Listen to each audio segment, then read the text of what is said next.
नमस्कार दोस्तों। भारत में ऐसी कई कंपनियां हैं जो हमें इंटरनेट प्रोवाइड करती हैं, जैसे कि जियो, एयरटेल, वोडा, आइडिया।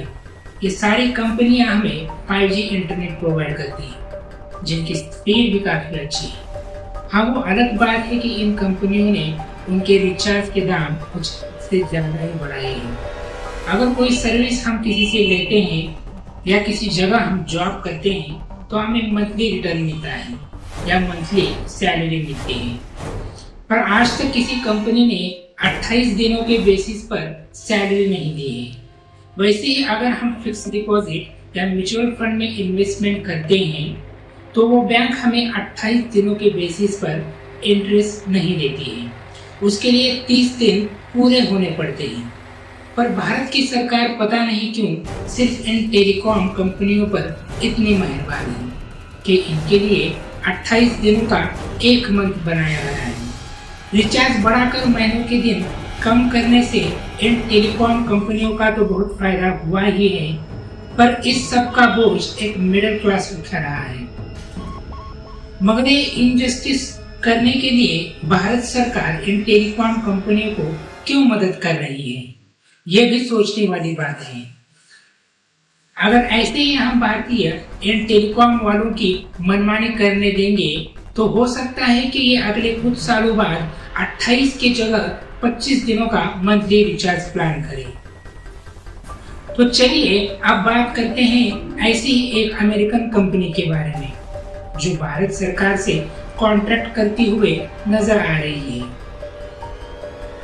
इस कंपनी का नाम है स्टारलिंक। ये कंपनी टेस्ला कंपनी के मालिक एलन मस्क की है। भारत में इनकी कंपनी स्टारलिंक इंटरनेट प्रोवाइड करना चाहती है। स्टारलिंक एक सैटेलाइट इंटरनेट सर्विस प्रोवाइडर है जिसके जरिए 100 से ज्यादा देशों में हाई स्पीड डेटा मुहैया कराना है।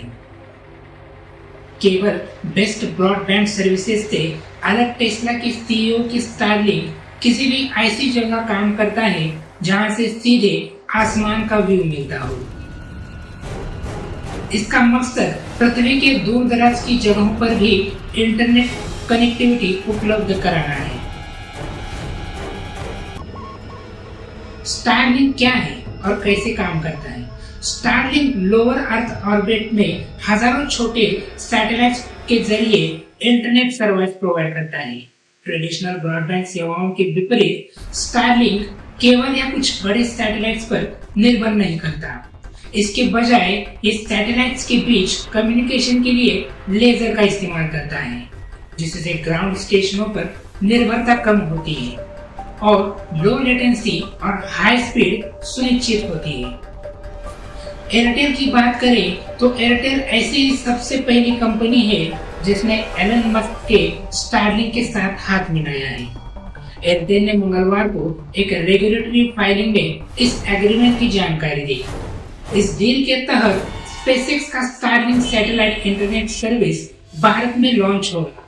हालांकि यह डील अभी भारत सरकार की मंजूरी का इंतजार कर रही है। भारत जैसे देश जहां कनेक्टिविटी एक बड़ी समस्या है, वहां स्टारलिंक की इंटरनेट सेवा काफी कारगर साबित हो सकती है।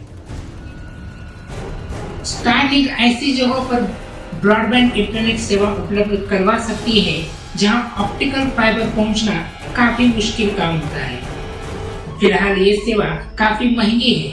इस सर्विस के लिए हार्डवेयर के लिए पहले 37,000 रुपए देने होंगे, फिर करीब 7,000 रुपए महीना किराया लगेगा।